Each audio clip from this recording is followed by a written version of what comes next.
Hello and welcome to FPL Mate, your best mate for fantasy Premier League content for the 2022-23 season. My name is Dan and today we are doing my Game Week 20 team selection video where I'm going to be showing you guys what I plan to do with my team ahead of the big double game week for Game Week 20. There's a lot of key decisions to be made, particularly with regards to Man City players, so I'm going to talk you through some of my thinking in this video. If you do enjoy this one, please do drop a like, massively appreciated, and do subscribe if you're new around here as well. I know about half of you watching are not subscribed, so hit that subscribe button and we'll try and help you out with some fantasy football content. Let's get started with Game Week 19 scores. Now, obviously, as I record this video, Game Week 19 isn't finished yet. I've still got Kepa and Andreas to play, but that's not too many players, really. I haven't gone too heavy on Chelsea or Fulham, really, because I didn't really want to keep those players long term, but they've managed to pick me up a combined 3 points between them so far, but we move. We've got some decent scores in here that I'm really happy with. Trippier coming through once again, 3 bonus points despite a yellow card.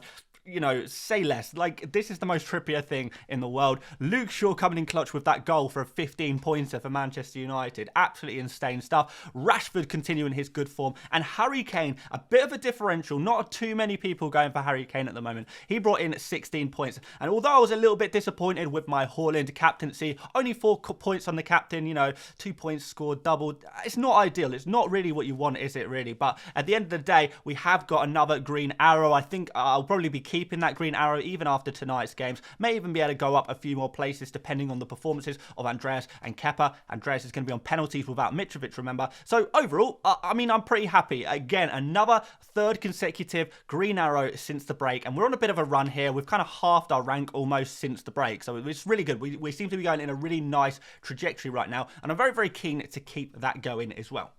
On to this week, there's a lot of real key decisions to be made here, so let me talk you through my team first of all, and then I'll tell you kind of what I'm thinking right here. So we've got 2 free transfers. We did roll our transfer this week, which I think puts me in a very good position, and we've got a little bit of money in the bank as well. So everything is looking pretty good for me right now. The season, I'm not saying it's turned around, but it's starting to feel like we could be at the beginning of a turnaround if I continue these performances. So anyway, let's start off in goal with Kepa Arrizabalaga. Good game against Crystal Palace here. I would obviously prefer to have Edison in goal, just have that nailed Man City goalkeeper, but to be honest, Kepa against Crystal Palace, like, that's a very good fixture if you are a defender or a goalkeeper, because Crystal Palace don't create too many chances, don't score too many goals, so I think that's going to be a good thing really, and Chelsea hopefully are going to be able to keep a clean sheet there. And Kepa, he's making a lot of saves at the moment as well, which is really good to see. So Kepa with some save points, maybe potentially even bonus points, that is very possible. We've definitely seen that from Kepa before, so can he do it again? I don't see why not. Moving into defense, we have got Cancelo. Now, I'm actually going to tell you guys that Cancelo for me is one of the priority sells of the game week. I know a lot of you guys are going to have him in your team as well. But unfortunately for him, he is just so out of favour right now. He doesn't suit the current tactics that Manchester City are actually lining up with at the moment. They're kind of playing with a back 3 in a way. And Cancelo is then therefore forced to either play as a kind of a defensive midfielder or a winger. It doesn't really suit him so much. So Cancelo is actually not really in favour right now. He's also in very bad form. And it seems like Pep Guardiola is just not really thinking about Cancelo at the moment. Add to that the fact that Cancelo is 7.2 million. I don't think he's going to start either of these games. I think he'll be lucky to start one of them, and even then, is there any guarantee of a clean sheet? No. Is there any, chance of attacking returns? Probably not, because his attacking numbers have been atrocious this season. There's just pretty much no point in having Cancelo at the moment, and particularly if you could free up some budget by selling Cancelo and reinvest that elsewhere, I definitely think he is one of the first people you should be selling this game week, even though he has got a double game week.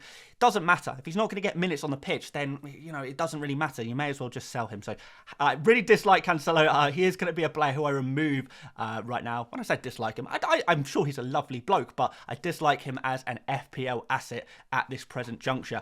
Next up, we've got Trippier, who has a wonderful run of fixtures coming up. I mean, look at all this. A sea of green, as we like to call it. Those Newcastle defenders are going to be very nice over the next 4 game weeks, with lots of clean sheets on the cards. Considering how many clean sheets Newcastle keep anyway, we're just going to get more and more, and every time Newcastle keep a clean sheet, whether Trippier gets an attacking return or not, he hoovers up all of the bonus points as well. So he is just going to be an excellent player to own over the next few game weeks, but everyone owns him anyway, so who really cares? We've got Luke Shaw next, who I'm very glad I went for a couple of game weeks ago, because he has got me an insane amount of points and now has a double game week. Man City and Crystal Palace. I'm hoping for a clean sheet against Crystal Palace there for Luke Shaw. And Man City game, I don't know. I'm not really expecting a clean sheet from Manchester Manchester United, to be honest, but hey, you never know. And, you know, attacking returns possibly, I don't know. It's really difficult to say what will happen, but what I'm really thinking of with Luke Shaw right now is he plays against Crystal Palace, that's a great fixture, and then that Man City game is kind of a bonus fixture for him. You know, maybe he gets a bonus 1 point, you know, just for playing and conceding a couple of goals, or maybe he gets 2 points for not conceding more than 1 goal. But who knows? Who knows what can happen in football? But it's definitely good to take those chances with those double game weeks. You double your chances of getting that good return, that shock return that you might not be expecting. So very, very happy to own him as well. And I can see a lot of people are moving to Luke Shaw as well. If you've got a Cancelo or a Reece James still in your team and you don't have Luke Shaw, he's a really, really obvious replacement for you guys as well. So definitely a player who should be at the top of your watch list right now. Moving on into midfield, we've got Phil Foden, who is another player I'm not happy with at the moment. He played 90 minutes in the League Cup last night, which I wasn't, again, just wasn't happy with. Like, I'm going to be honest with you guys, I think Foden is playing quite well. I don't think he is, you know, a player that needs to be dropped necessarily, but that's not really the point. He's not favoured in the main starting 11 for Manchester City at the moment. I would say that the main wingers who are going to be starting potentially both games over the double game week is Grealish on the left and Mahrez on the right, due to Mahrez's form primarily and the style of play that Grealish kind of offers against these big, difficult opponents, I guess. So yeah, Foden, is he going to get game time? Could he play in midfield potentially? Could he maybe take the place of Mahrez or Grealish in one of the 2 fixtures? I mean, possibly, but at the same time, I'm not expecting it. Foden is definitely high on my priority list to sell because he's just not getting enough minutes at the moment. He is going to be removed from my team one way or another, whether it's this game week or next game week. He's got to go at some point. So he's another player who I'm strongly considering removing. I think, you know, I'm just, even though he's got double game weeks, it's like, how many minutes is he going to get in those double game weeks? Is it going to be worth it in the non-double game weeks as well? He's got to go, and he's quite an expensive player as well. Next up, we've got Marcus Rashford, amazing form, can't stop scoring at the moment, whether it's cup games, whether it's in the Premier League as well. He's just doing so well, isn't he? And I think he's a genuine captaincy shout. If you desperately don't want to captain Holland for whatever reason this double game week, then Rashford has definitely got to be your guy, and he's going to be playing against the high line of Manchester City, which is very nice. Same again next week against Arsenal, and we've got this Crystal Palace fixture as well, which I think is an okay fixture. Don't think it's an amazing fixture for an attacker, but it's certainly an okay fixture, right? So yeah, Manchester United's very good form. Can they do some damage against Manchester City? I definitely think it's possible. You know, you wouldn't say Man City are in amazing form right now in general, so who knows what's going to happen in a game like that. But if you're kind of looking for a player to step up from the Manchester United team, then I would definitely say it's Marcus Rashford. So very, very, very keen to keep this player, to have this player. Another player I'm very, very, very glad I went for a couple of weeks ago, and yeah, we've got him now ready to go for this game week. Next up, Martinelli against Tottenham. Don't really know how this one's going to go. Tottenham have not been great in defence recently. You know, they have been conceding a lot of chances, particularly down the middle. You can imagine that Martinelli cutting inside into the middle may be able to do some damage. I think counter-attacks are going to be a little bit more difficult, and maybe if Martinelli is kind of isolated on the left a little bit or kind of pushed out towards the left, then maybe he might not get a huge amount of chances to score. I don't think he's a must-have for this game week necessarily, but he's been a player who has been such good value for money that, you know, he's not a player that we'd be likely to transfer out. I do actually prefer Martin Ødegaard, though, for this fixture against Spurs. I think if one player is going to get a decent score against Spurs, then he's going to be Ødegaard. So maybe Foden to Ødegaard is a move that I could be thinking about. It's definitely something that is on the brain right now, particularly with Arsenal having that potential to get a double game week in game week 21, where they faced Manchester United and then they play Brighton as well. Brighton not doing too well defensively at the moment. So yeah, that's definitely another option to consider. Maybe we need to go for Ødegaard at some point or another. But for now, we have got Martinelli, and he's definitely a player I want to be keeping. And finally, in midfield, we've got Almiron, who plays Fulham at home. Very good fixture in terms of when you're looking for the weaker defences in the league. You definitely put Fulham there as one of the weaker defences. And Almiron, although he hasn't been quite the same as he was pre-break, he is still providing a decent amount of attacking output there for us. So still a very good player at his price point, 5.9 million. Very, very nice and cheap there. So yeah, happy to roll with him through some of these good fixtures. Potentially he could be the player to be removed for some Arsenal players, maybe, potentially, or, you know, maybe Brighton attackers if they get their double game week as well. But yeah, Almiron for now against Fulham, I think this is his best fixture over the next 4. So definitely you want to be keeping him for this week. It's just after that, I think he becomes more optional. Let's see how he plays in game week 20, I guess. Up front, we've got Holland. So yeah, the double game week for him. We've all been waiting for this one a lot. We are going to touch on triple captaincy a little bit later on in this video, so stay tuned for that one. But for now, you know, Holland, we're expecting a decent amount of you know, returns from him in this double game week. Yes, Manchester United and Spurs are kind of tough teams in general, but Man City are just on another level right now, and I think they are, well, not right now necessarily, but as a team, they are on another level. They need to get points. They are going to be going very, very hard to get points. You can see Holland he's getting very frustrated as well, and he has that real hunger and real desire that he's really coming through in his body language as well at the moment. So can he score his first goal of 2023 in this double game week? I think he can. I think he might score a few more than that as well. We saw what he did to Manchester United earlier on in the season as well. So, but you know, maybe you could say the same thing about Foden, I suppose, but he might not even start. That's all I'm saying on that one.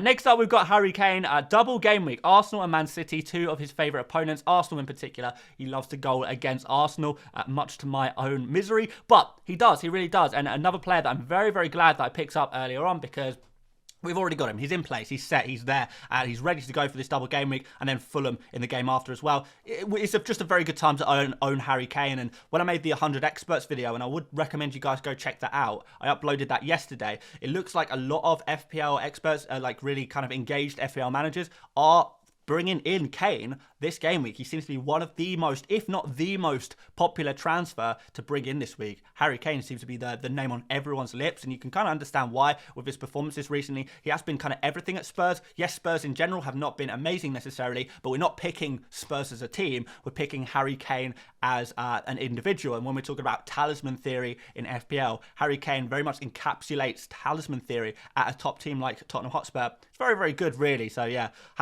very happy to have him for the double game week as well. I wouldn't necessarily be desperate to get him in if I didn't have him already. I think De Bruyne as a second premium is probably more preferential, but yeah, still Harry Kane is going to be a good one for this game week. And if you can go for a threemium somehow, then yeah, Harry Kane is going to be, you want him to be one of the three, I guess, particularly for this double game week. And finally, we've got Darwin Nunez, who has been consistently missing chances, which is just so disappointing for him. He's getting so many chances. He is still ranked #1 in the Premier League for expected FPL points, but he's just not converting any of his chances, and even the chances he's creating, his teammates aren't converting them either.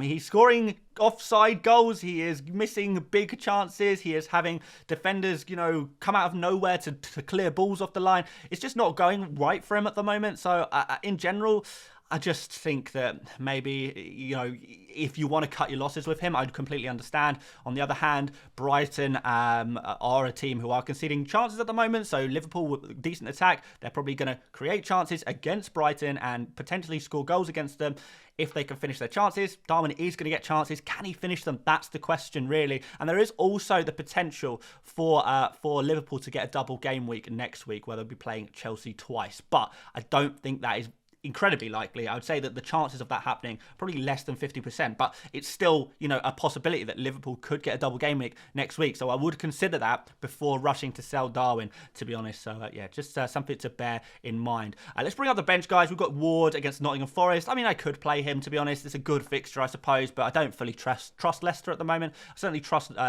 kind of Chelsea a little bit more, and I trust Kepa a little bit more, because I don't think Kepa has really put too many feet wrong at the moment. You know, there was that one blunder where he failed to collect the ball played in front of him. But like, aside from that, I think people jump on Kepa far too easily, and I think in general he's been a very good goalkeeper recently.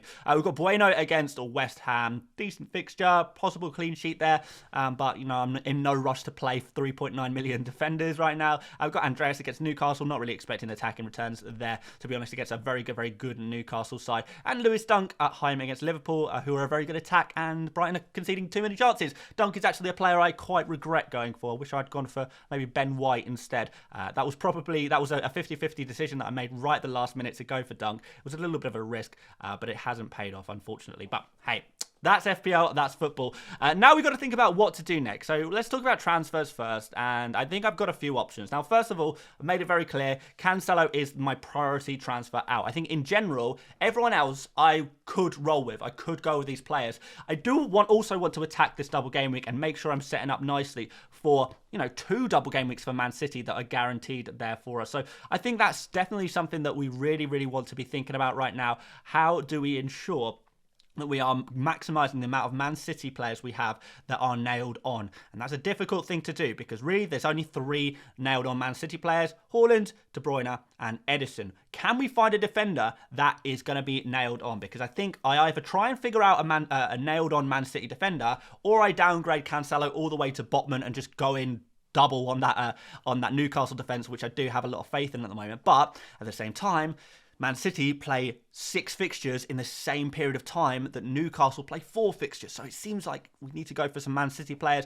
I know Man City have conceded the odd goal recently as well, but they have actually been really unlucky in the ways they have conceded goals. And statistics are still telling us that Man City, since the break, are the best defence in the Premier League statistically. So we are expecting things to turn around a little bit. If we're looking forward rather than backwards, we're probably predicting that we are going to get some clean sheets from Man City at some point or another. So can we get a Man City defender that is nailed on? Well, I think the closest that we can get to a nailed-on Man City defender, and I've spoken about this already in previous videos this week, is John Stones. He seems to be the player in playing the best for Man City, in the best form. Man City do need points, so they can't really afford to rotate their very best players, and John Stones is definitely their best defender right now, kind of by a long shot, really, and I think he is the safest from rotation and could easily play 6 games in the next 4 game weeks. Now, the difficulty with that is that there are some rumours that John Stones is injured. So, unfortunately, we don't know for sure. There's nothing officially been said. We do know that John Stones wasn't in the League Cup squad kind of yesterday, which could mean any number of things, really. I mean, it's not like Man City could put all of their fit players on their bench. Someone's going to have to miss out. They had Akanji on the bench. They had Ake on the bench there. So, someone was going to miss out. It just could have been so happened that Stones was the guy. But yeah, rumours circulate regardless, and therefore, if Stones is unfit, then my alternative really is Ake. Ake is my second favourite Man City defender at the moment. Just because Cancelo is so out of form right now, Ake is really the only other player who's likely to get Premier League game time playing in the left-back position. And if he's kind of in a back 3, Ake is also, very good at being that left centre-back as well. He has a bit of pace as well that could deal with the likes of, Manchester United and Spurs attackers, which have quite a lot of pace there as well, don't they? Particularly will want to be playing on the counter-attack a little bit, both of those teams. So maybe Ake is kind of the guy there, to defend in the box and to be able to sprint back as well. That's why I like Ake. So I think he is definitely another option for me as well. I think, and I know a lot of people will be speaking about Akanji. I'm not so keen on Akanji just because particularly when Diaz comes back, I can imagine that, the likes of Diaz and Laporte and, maybe Kyle Walker playing at centre-back and John Stones, these are kind of all competing for the kind of central and right centre-back kind of positions, really. So Ake is kind of more nailed on in a way because there's less competition for his place. He can play at left back or he can play at left centre back. It doesn't really matter. Whereas Akanji, there's just a lot more competition on the other side, seemingly.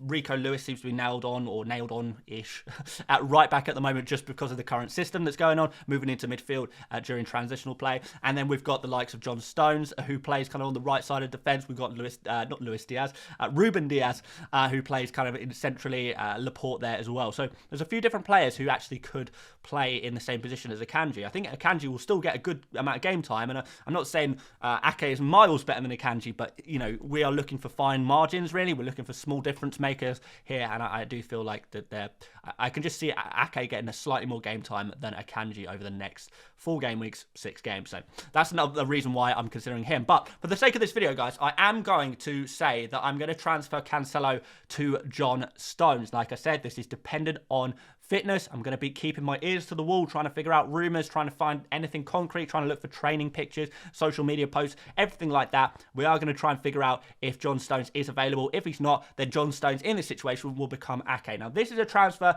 I will be doing. Cancelo will be removed from my team for one of John Stones or Nathan Ake. From here is where I can't tell you exactly what I'm going to do, but I do not want Foden in my team. So here's my kind of options that I could go for here. So I will have plenty of money to still make some moves. So Foden to Mahrez seems really, really sideways, and it seems like something that could go wrong and actually turn out to be pretty poor in the long run. Maybe that's a little bit too short-term thinking, so I'm not really massively keen on Foden to Mahrez, but I've got that second free transfer where I could make that switch, and I do believe that Mahrez is going to be playing both of those games.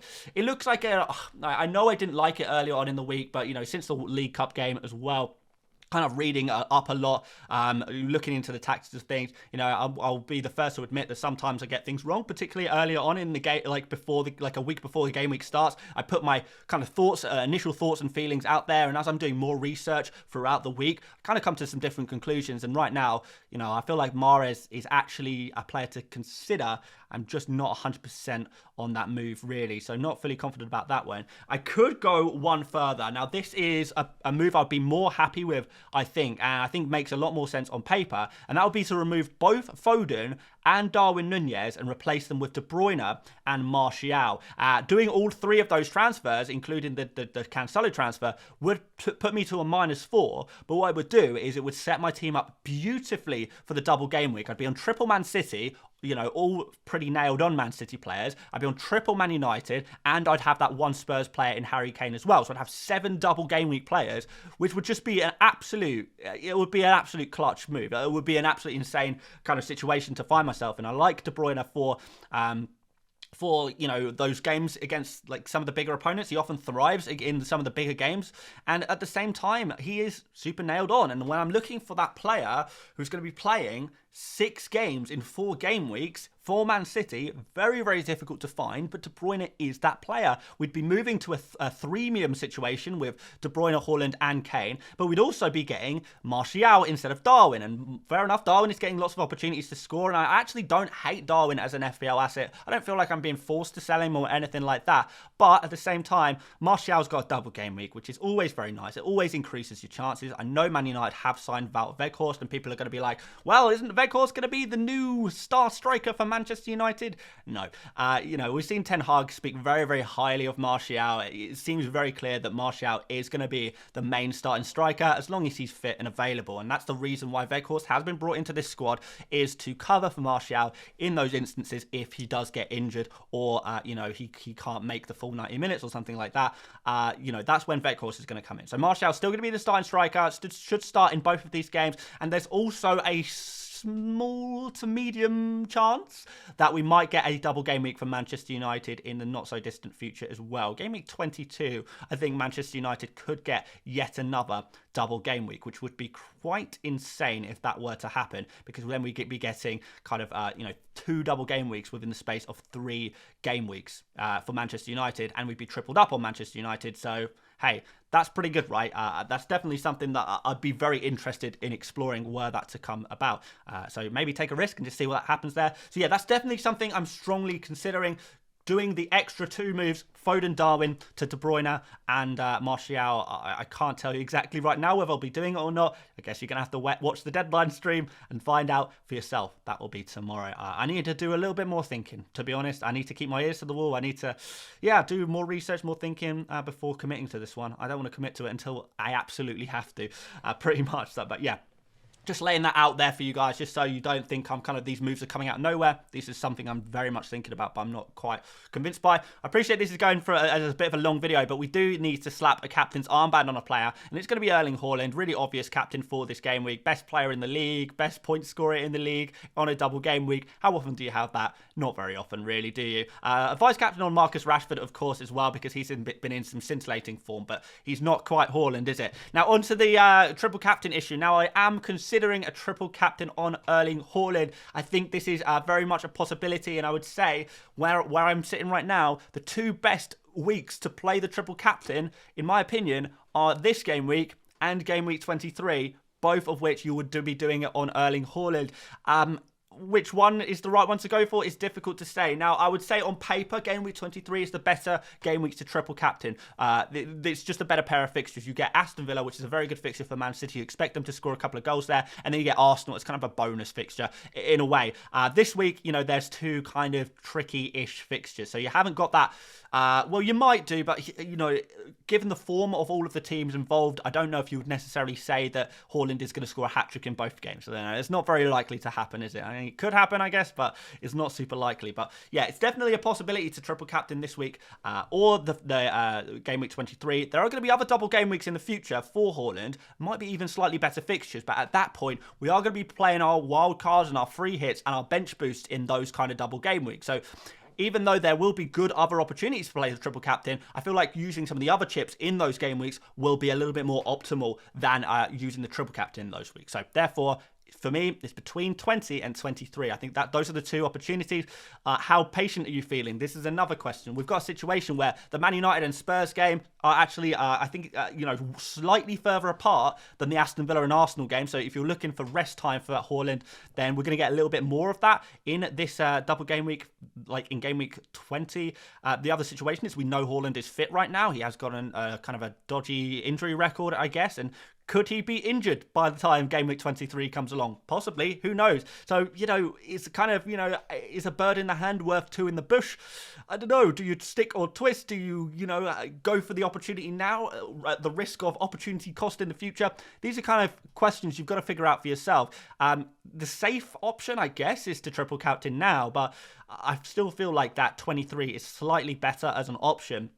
But, you know, it's a bit of a mystery what the situation will be by that point. Fixtures will probably start getting a little bit more hectic by that point as well, potentially, with kind of European football coming back kind of into February. So, yeah, there's no straight answer. I am still considering captaining Holland. At the moment, I'm kind of like, I would probably say I'm 25% triple captaining Holland, 75% not triple captaining Holland. So it's very unlikely at this moment. But again, it's going to be one of those situations where it's difficult to say right now for 100%. I don't want to commit either way, really. I don't particularly fancy it this week. I would think I would prefer to wait, but it's still in my mind somewhere. It's still something that I definitely recognize as a possibility. I would not say it's a bad move ever. Like, if you go for a triple captain this week, even if it doesn't pay off, I would still say, hey, that's a decent move. Like, that's a decent decision. There's a lot of logic. There's a lot of reasoning you can put behind the triple captain on Holland this week. So it kind of makes sense to do it this week. But, you know, that's not to say that this is the only option. I do think I slightly prefer the 23 option. And that's all I'm going to say on that one. I think I'm going to wait. But wouldn't blame me if you kind of fancied it this week, I suppose. But there we go, guys. That is the team, you know, with kind of the caveat that Foden and Darwin might change to De Bruyne and Martial up front there for a -4, possibly. We'll see, I guess. Thanks so much for watching this one, guys. I appreciate this. It's been a kind of a long video. I do apologise for that. If you don't mind leaving a like, I would really appreciate that. Hopefully, we've been able to chat about some useful stuff and discuss some useful stuff. Of course, if you have any questions or you have any comments or whatever you have to say, please do leave them in the comment section. I'll read through them and try and reply to as many as I can. And make sure you also follow me on Instagram. That's something I haven't mentioned enough, because we're going to start doing Q&A sessions on Instagram stories as well, particularly on deadline day. So tomorrow we'll be answering so many questions over on Instagram stories. So at FPL Mate, the link is also in the description. Make sure you are following on Instagram, and we'll see what we can do over there as well. Don't think I said subscribe, but do that. And that's pretty much it for me today. We'll have one more video. We'll do a tier list video. We haven't done a tier list video yet this week, not a proper one anyway. So we'll do that tomorrow morning, and then we'll have the deadline stream tomorrow evening as well. So still a little bit more content to come for Game Week 20. But for now, thank you so much for watching, guys, and I will see you later, mates. Bye-bye.